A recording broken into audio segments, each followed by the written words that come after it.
For this video, I picked up the LEGO Creator Set 31001. This is Mini Skyflyers, and this is an aviation theme set. And typically what I like to do before I actually build what they intend for me to build by looking at the instructions is I like to come up with my own design using the pieces that they give me. After looking at all the pieces that came with this set, I'm kind of inspired by the aviation theme, and they definitely have a lot of wing-shaped pieces like this. So I'm thinking about building a Microscale 767. I thought I could use this for a wing and maybe something like this for the fuselage. And then also, here's a piece that I could use for a windshield for the plane.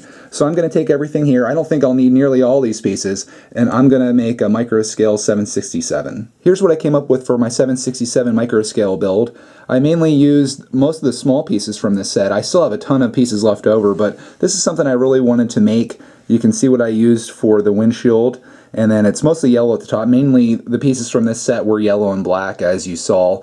The only thing I don't like about the top of this is I ran out of these flat pieces, and in order to use all of the white for the bottom here, I had to make this long enough to make it look to scale, so I had to put a textured piece there. But you can see the tail of it, which is pretty small. You kind of have to use your imagination there, and that same thing applies for the where the rudders and everything would be here. I believe that's what they'd be called on a plane.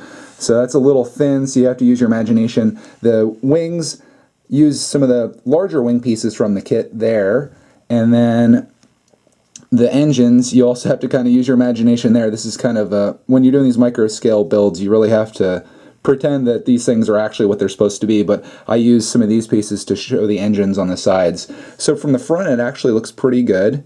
And then here's a side angle, so if you were looking to build this thing, you could kind of replicate this. I won't take it apart, but you can get an idea of what it looks like.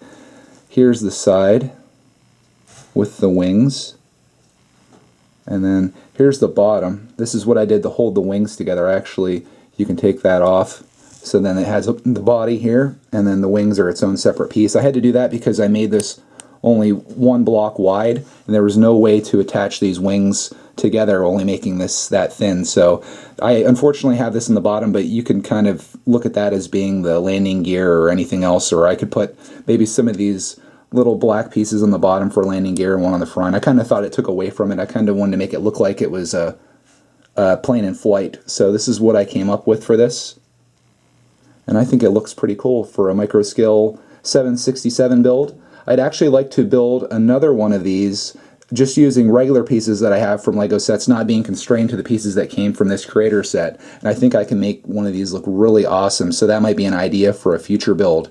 For the next video, I'm going to be taking this 767 apart, unfortunately, and I'm going to build what I think is the coolest version of this set, which is the jet that's on here. I decided that I'm really not too fond of the space shuttle, and I think the second coolest is probably the futuristic plane, but I think this is definitely the highlight of the set, and for a good reason. So for the next video, I'll be building this.